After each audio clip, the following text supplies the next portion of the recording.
Good morning, everyone. We're going to give everyone some time to come into the room, so we'll start shortly.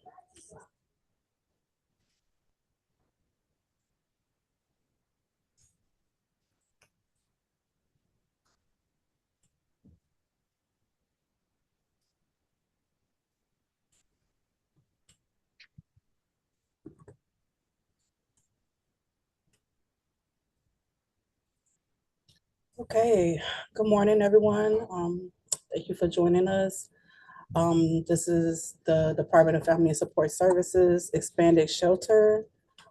This is our third release RFP webinar. The release date was August 14th. The due date for responses is August 28th at noon.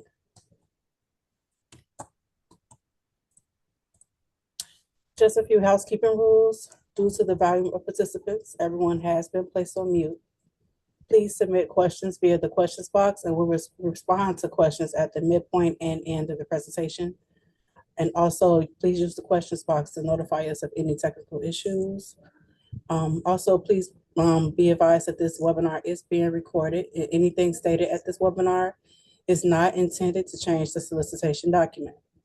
Any changes will be in writing in the form of an addendum issued by the Department of Family and Support Services.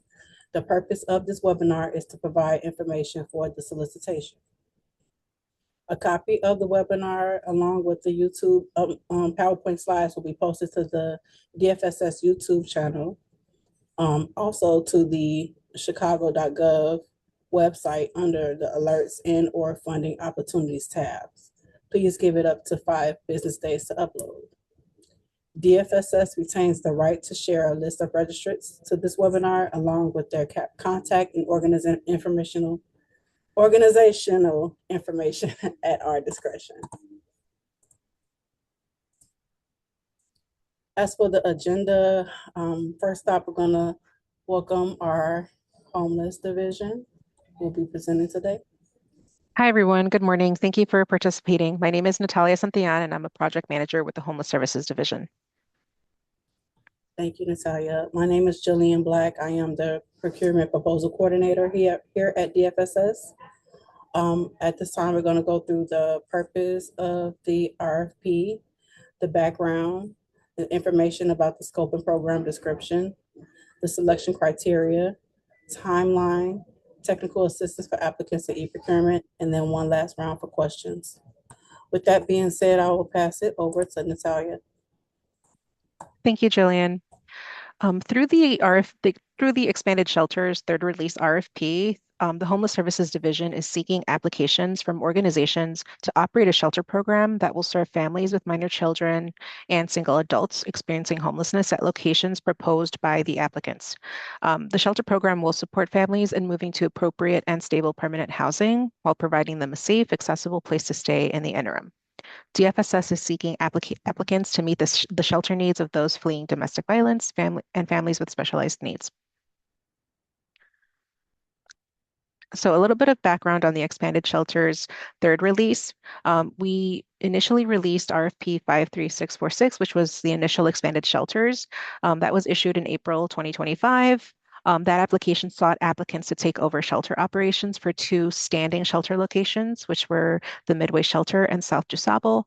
No awards were made under that RFP, therefore a second release. The Expanded Shelters re-release was issued March of this year. That RFP only covered the Midway Shelter site to serve families with minor children. No awards were made under that RFP, therefore now we are releasing this third release of the Expanded Shelters RFP. So some of the goals with the Expanded Shelter Third Release RFP are that DFSS is seeking providers to operate a shelter program at locations proposed by the applicant. Again, the shelter program will serve family households or single adults with diverse needs and varying cultural backgrounds, helping them transition to stable permanent housing while offering a safe and accessible place to stay in the interim. Just a quick flag on the target population for this RFP. In the release, you will see that we're seeking applicants to serve family households only. You don't see a mention of single households in the initial introduction, but we are going to, like Jillian said, release an addendum, and we will be ensuring that it's very clear that we are looking for applicants to serve family households or single adults. Um, shelters will receive referrals through 311 in coordination with the centralized shelter intake, transportation, and crisis response program for singles and the emergency homeless assessment and response center for families. The selected providers will work to stabilize families by providing case management services that will help them obtain identification and benefits, and navigate housing options, and connect them to community resources that support both securing and maintaining housing. This includes addressing a range of needs, such as physical, legal, mental, emotional, and financial, through a trauma-informed approach. Um, Shelter providers should also recognize that each client's case is unique, and in turn, each client's path to stable housing can differ. Respondents must have a clear plan for reducing barriers to accessing shelter. This includes ensuring immediate shelter availability to those in need, maintaining high utilization rates to ensure access for all clients needing placement, managing a safe environment that offers voluntary supportive services, and ultimately connecting clients to permanent housing in the way that best suits their needs. Policies and procedures within the shelters should put the clients and their self-determination first, and should integrate understanding of the ways in which a client's prior trauma and experiences may impact their readiness and willingness to engage in services. All clients should be encouraged and supported to participate in services both in-house and through established partner referrals. Um, Current state and priorities for improvement. The PIT, which is the point in time count, is one method for which DFSS uses to estimate the number of Chicagoans experiencing homelessness. So the 2026 count, which was held January 22nd of this year, estimated that 6,527 Chicago residents were experiencing homelessness on that night. And of those, about 4,886 individuals were residing in sheltered locations, while 1,641 individuals were living on the street or in other areas not meant for human habitation. Of those counted as experiencing homelessness during the 2026 PIT count, 33% of individuals in households with children, which included 643 households and 2,221 individuals, while 67% of individuals were in households without children, which included 4,402 people in 4,393 adult-only households. I do see that we have a question. Lucia, we will have an opportunity to answer questions after the programs piece, if that's okay. Or Jillian, should we answer now? No, we can answer. Yeah. That's what I'm saying. Okay, thank you, Lucia. In addition to the PIT data, we also, another way that DFSS understands the level of need for shelter in Chicago is through the 311 request for shelter. And as you know, as you can see, we have a table below that shows you the number of shelter requests that have been opened for each year from 2020 to 2025.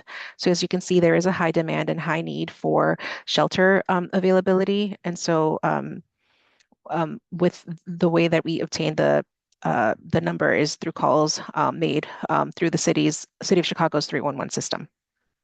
So for 2025, we saw 50,000 plus requests made. Thank you, Jillian.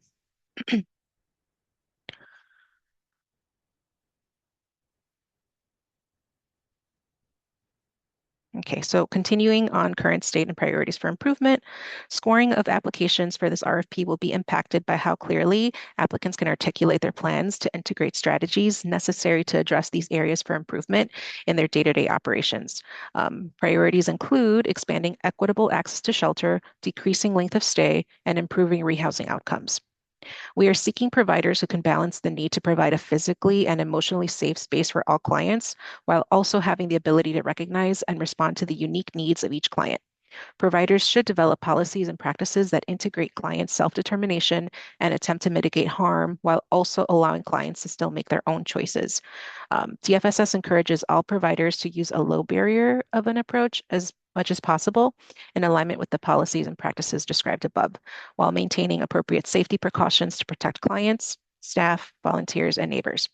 Low barrier shelters implement strategies and practices like removing curfews, accommodating pets, accommodating couples, and or accepting clients under the influence of drugs and alcohol.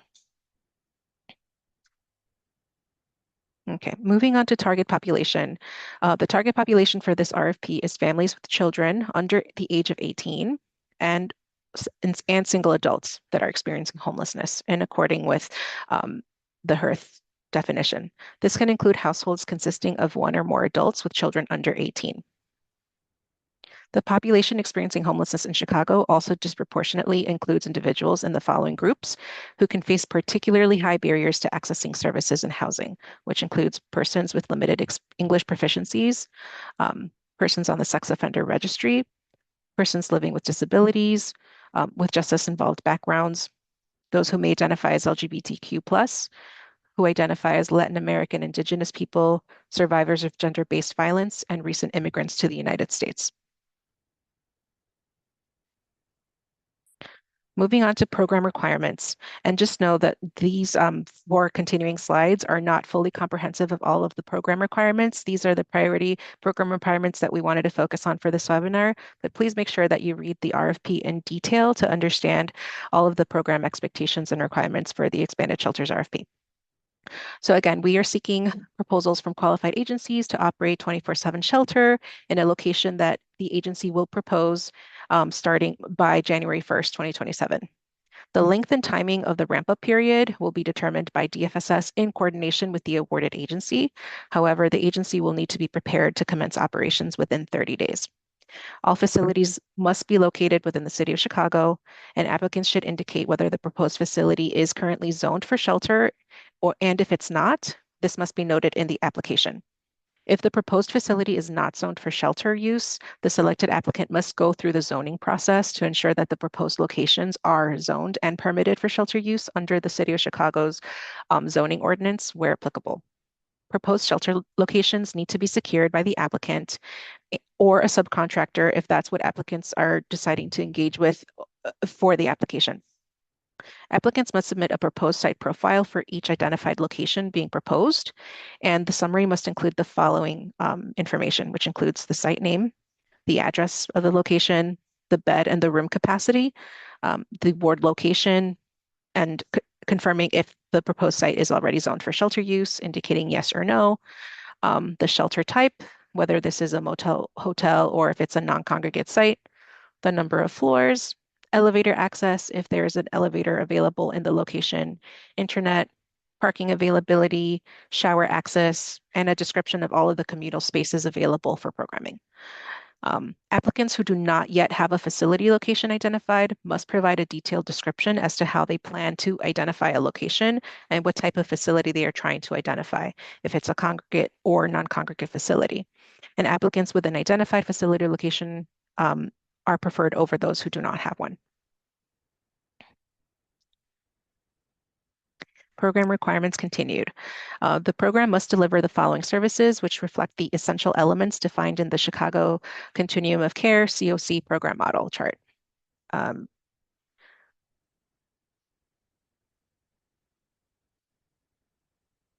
so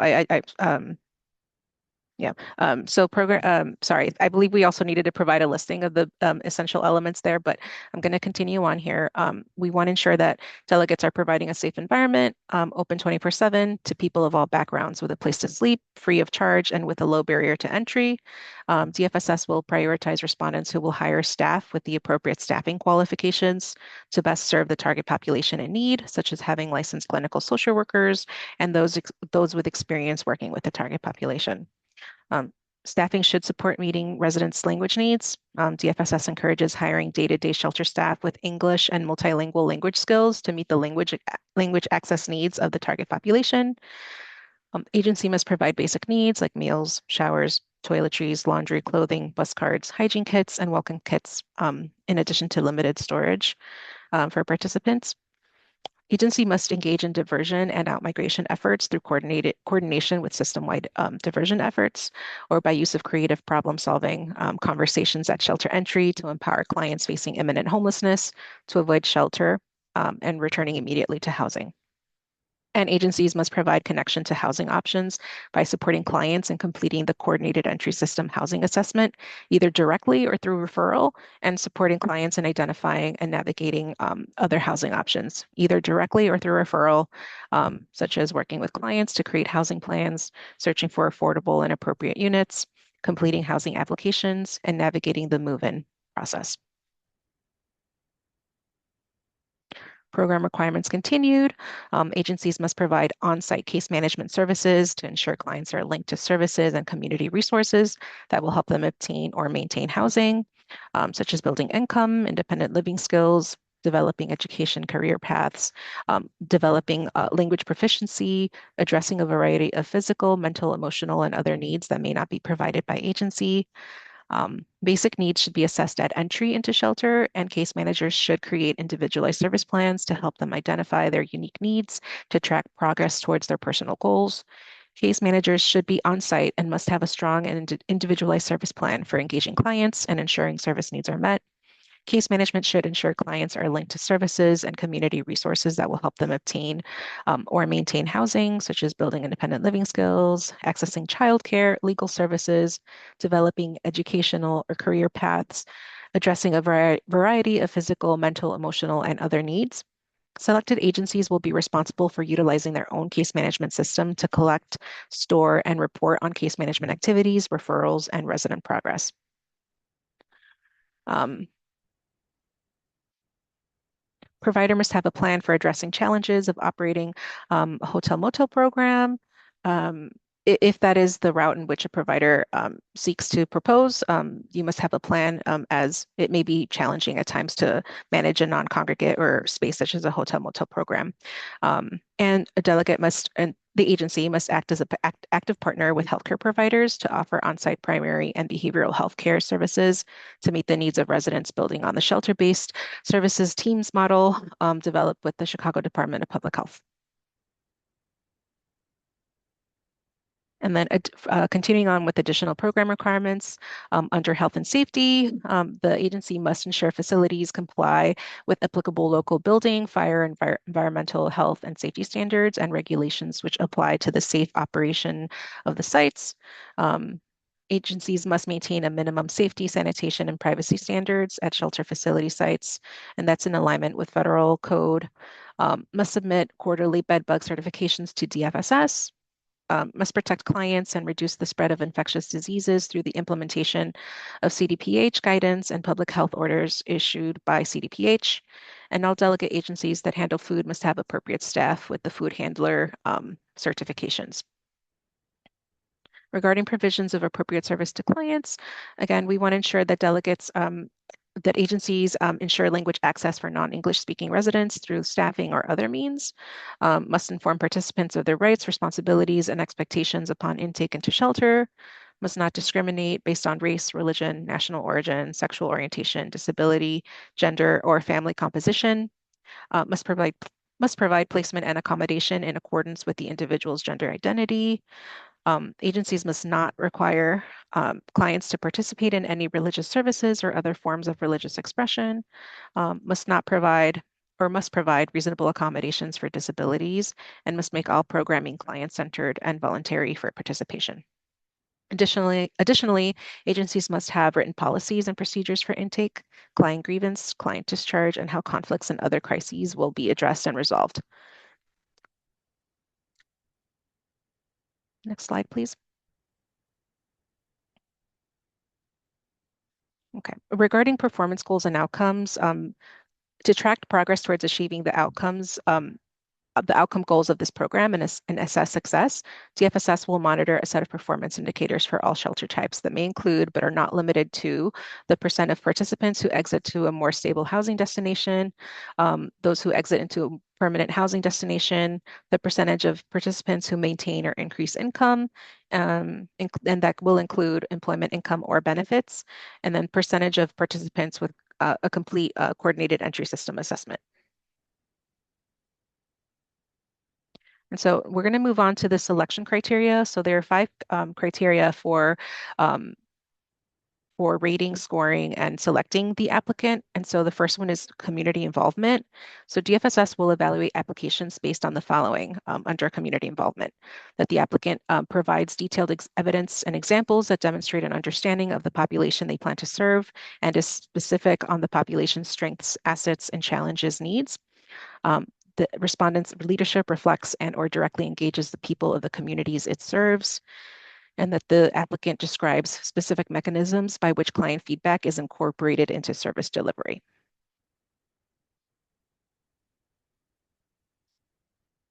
Next slide, please. The next criteria is organizational capacity, and DFSS will evaluate applications based on the following: that the applicant provides a full list of essential positions, the personnel in the areas mentioned, and the qualifications for each position, such as licensed clinical social workers, ties those positions directly into service delivery for the client population, and speaks in detail about the hiring, onboarding, and integration of new staff into the organization for this program. Respondent understands the need for staff with language proficiencies. Um, Respondent describes a robust infrastructure around fiscal monitoring for their organization, and that the applicant respondent clearly describes how they would scale to operate and has a plan for staffing up quickly. Respondent has specific policies or infrastructure to support speedy hiring and onboarding, which includes the 30-day transition plan. The next criteria is for strength of proposed program. And so what we're looking for is an applicant that describes their program model in detail, and throughout they tie specific elements of the program, such as case management, to the core needs of the RFP and the target population. We want the respondent to easily describe the client's journey from the start of entry to conclusion of the program, recognizing how the program would meet the client's unique needs. We want to see specific examples of how they will incorporate and mention evidence and best practices for this program model. We want to see direct connections made between the respondent's programming and the Chicago Continuum of Care COC core values. Respondent speaks to how they would identify client needs, tailored plans for case management plans, for outside service referrals, and how they would keep clients engaged and working towards their goals. We want to see detail in the ways in which partner agencies will participate in specific aspects of the program, and provide named examples of agencies where agreements already exist or are in process. Details in the way in which program would maintain high utilization rates. And we want to see descriptions of how the agency would avoid conflicts or discharges on site with the goal of retaining the clients on site. Under performance management and outcomes, we want to see that applicants demonstrate evidence of strong past performance against desired outcome goals and performance metrics and/or other notable accomplishments in providing services to the target population. We want to see that there's experience in using data to inform and improve services or practices. We want to see descriptions of a system of data data capture that would allow for desired analysis and speak to the ability of the agency to take on action steps for disaggregating data consistently and systematically. We also want to see that the respondent has relevant systems and processes needed to collect and store key participant and performance data. Okay, and for the last selection criteria, this is around reasonable costs, budget justification, and the leveraging of funds. We want to see that the respondent has the fiscal capacity to implement the proposed program, and that the respondent demonstrates reasonable implementation costs and funding requests relative to its financial and human resources. The proposed budget supports We want to see that the budget supports the proposed scope of work and accounts for all expenses in the proposed program.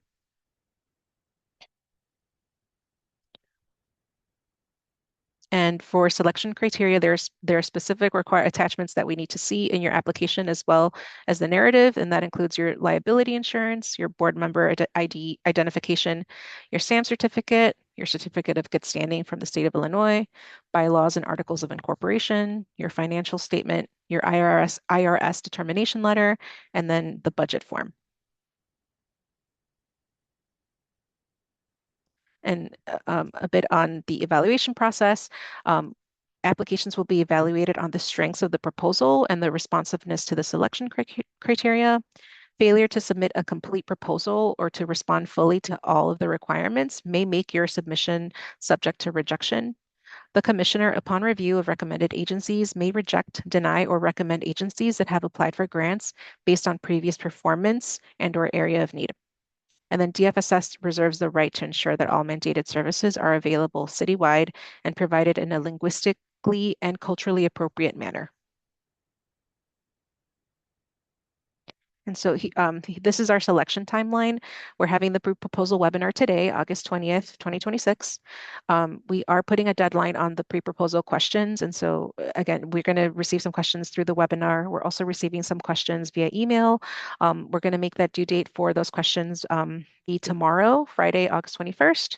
And again, like Jillian mentioned, we are going to release an addendum. We will be publishing the questions that are provided that are submitted to us, and we will be releasing those immediately, promptly. And then the applications are due August 28th, 2026. And then the program period for this program will begin January 1st of next year, 2027. For the term of the contract, it will start January 1st, 2027 through December 31st of 2027. And based on the need, availability of funds, DFSS may extend this term for up to 4 times, and each extension will not exceed 1 year. The anticipated funding award will be based on a bed rate of $45 per bed per night, and DFSS does intend to make one award through this RFP. The total funding award would be approximately $9,033,750. As you submit your application, please submit a budget for 1 year, so that's 12 months of services. The respondent is required to incur and pay expenses before seeking reimbursement from the city. And just to flag, advances for costs will not be available for this opportunity. In the past, advances have been made available. They will not be available for this opportunity. Cost category definitions are attached as budget instructions in every RFP. Just a few tips. Please be thoughtful and inclusive when developing your budget. Apply for your program's actual costs. DFSS generally cannot give more money than what you ask. And then please use the reasonable cost question on the application to discuss how you determine the costs reflected in the budget. Some common mistakes we see on budgets include fringes. Please do check your calculations on the fringes. For supplies, they are frequently under or over budgeted for. Under client assistance, if this is an appropriate and allowable cost, which it is for this RFP, don't forget to include it. Please make sure that your job description titles and your job description uploads have the same title. Also put a brief description on the job of the job in the budget document itself if you have not discussed it specifically in your application. And put your budget in the appropriate column, and please do show your match.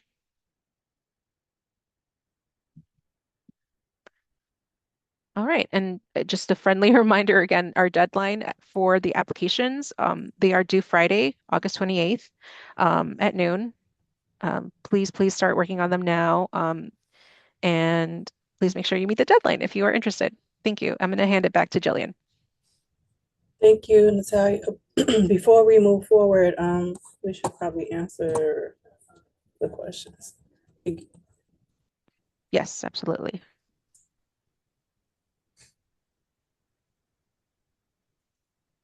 Let's see. Lutetia, do you want to share your question with us?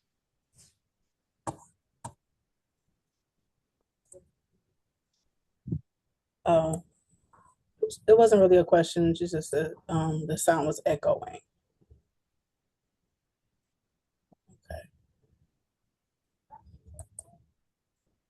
There will be another opportunity for applicants to ask questions towards the end of the presentation.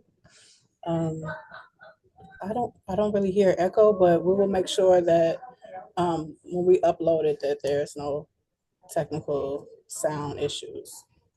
Yeah, apologies for that, Lutetia.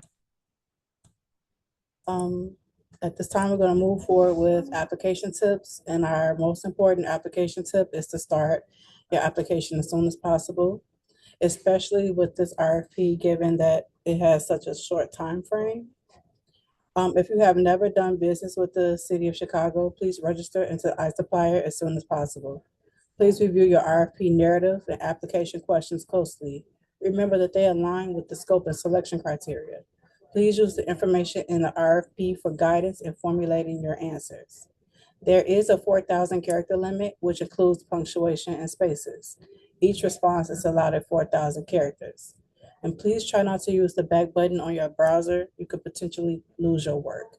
And again, we cannot stress it enough to start your application as soon as possible and save it as often as possible as you're working on it. Some tips for working in e-procurement. To submit multiple applications for a single RFP, applicants will need to set up a unique user account in iSupplier. The e-procurement system is not capable of submitting more than one distinct proposal per associated email address. Therefore, you must use a separate email address for each submission. You can submit your application and later amend it up until the due date of the 28th, August 28th at 12 noon. Avoid the rush and possible mishaps by submitting early and plan on your submission taking approximately 30 to 60 minutes. Please note that late applications cannot be accepted, and we cannot accept applications via email or no other way other than iSupplier.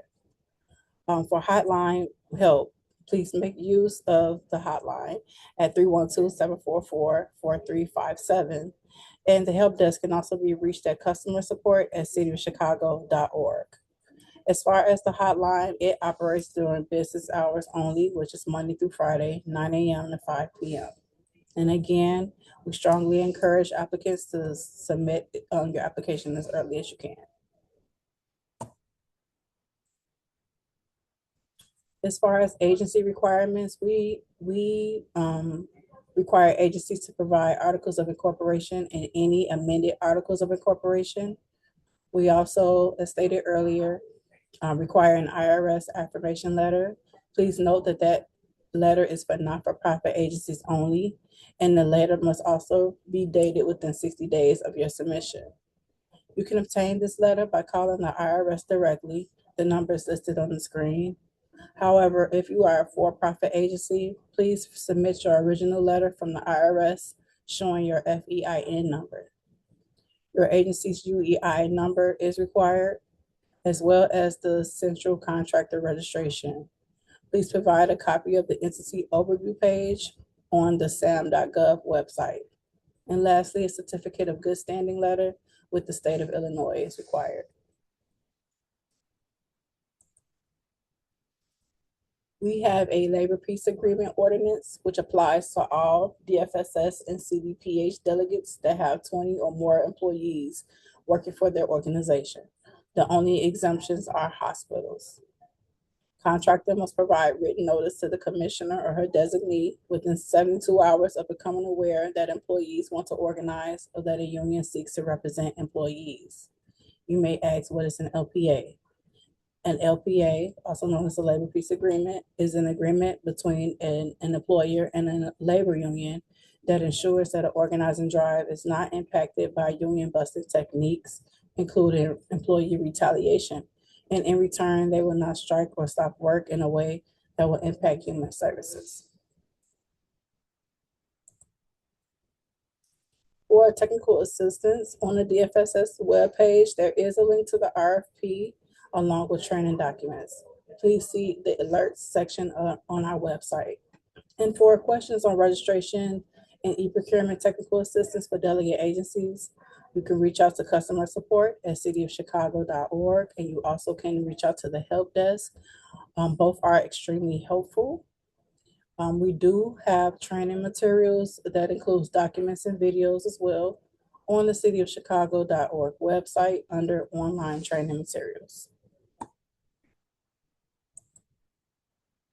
And at this time, we're going to delve into how to enter your responses and accepting any amendments that may be posted. So step one, you select create quote from the drop-down menu in the actions box, and then you click on go. And this will take you to the application page where you can get started. If the RFP you are interested in has been amended, and in this case it will be, you will need to acknowledge and accept that amendment first before you start or submit your response. So to accept that amendment, you click on View Amendment History, circled here.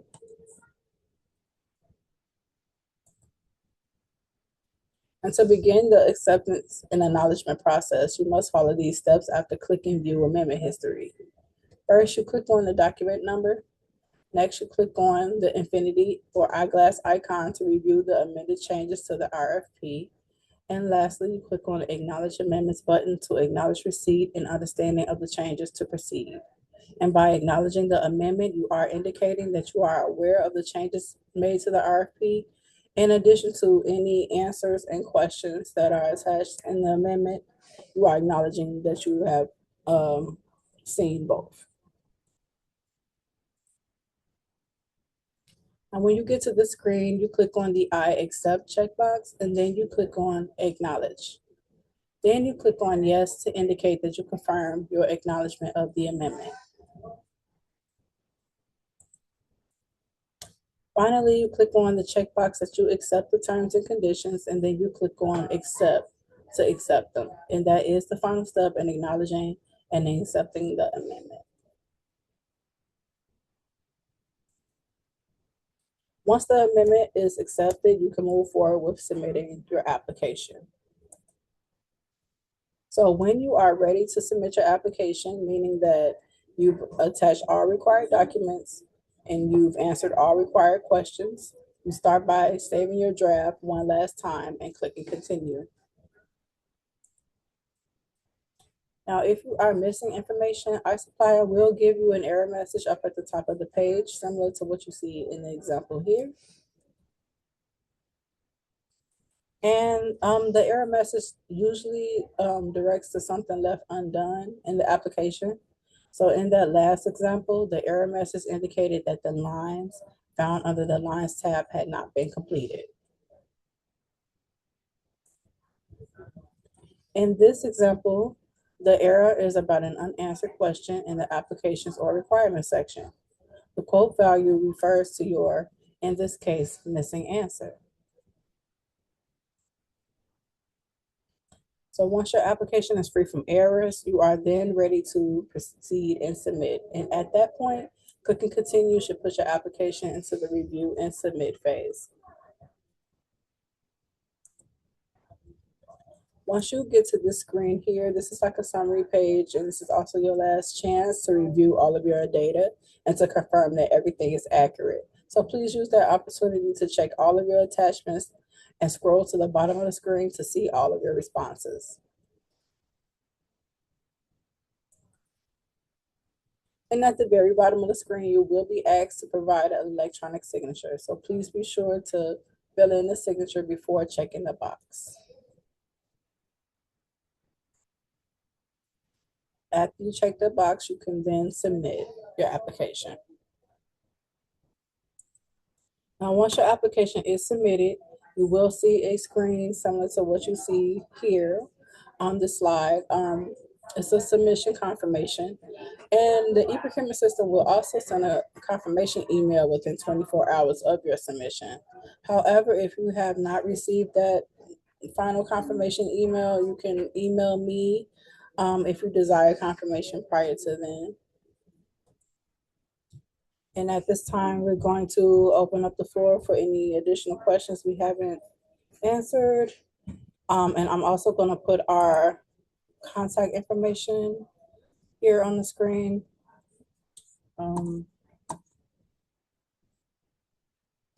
Natalia, I see there's like 3 questions in the Q&A box. Yes. Let's see. The first one is regarding the match. Where is it discussed in the NOFO? So just want to clarify, this is not the NOFO. This is the expanded shelter. It's a third release for the RFP under the DFSS Homeless Services Division. This is not the NOFO. And Alejandra Magaña responded, we will be providing clarification on the match requirement in the amendment response. So please do look out for the amendment that we will be releasing shortly to provide clarification on the match. And then another question, is the 9 million the total available for one awardee? Are we expected to apply for that much funding? And Alejandra Magaña responded, applicants can propose the number of total beds within their site. The total funding is what is available for this RFP, and total award will be calculated based on total beds proposed. Let's see, there's 2 additional questions that are yet to be answered. And so if we apply to expand an existing shelter site we operate, should we state the total new shelter capacity in our application or just the new beds we're adding? And then additionally, is this the case even if DFSS is already funding our existing shelter? Hi, this is Alejandra Magaña. So, Walden, just for clarification, I think that was perhaps a kind of additional question from the original question that was asked about the total funding available for this site. But for clarification, for this one, when you submit your application, you would propose the site where the beds would be located, the number of beds, just a reminder on like the zoning requirements there.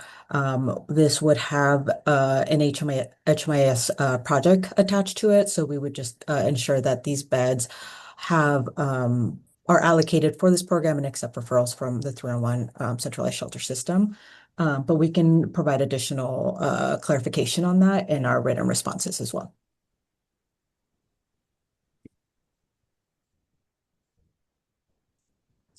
If that's all the questions, you do still have time to ask any other questions. Those questions can be sent to Natalia. Her information is listed on the screen. And any non-programmatic questions, if you're having issues with iSupplier and you're having issues with submitting your application, those can be sent to the e-procurement help desk, customer support at cityofchicago.org, and via phone at 312-744-4357. They are extremely helpful. And you can also reach out to me. My name is Jillian Black. My information is on the screen as well. If you have submitted your application and you just kind of want that peace of mind knowing that we have it, I can confirm that for you. So you can please contact me if you need that. Before we close out, Natalia, is there anything we want to add? Just want to flag that this is a quick turnaround for an RFP. And so again, applications are due the 28th. We're looking to release an addendum. So just please be in the lookout and make sure that you read those updates. And that's all. Thank you, Jillian. Thank Bye. you. And thank you all for attending our webinar, and enjoy the rest of your day. Thank you. Thank you. Bye.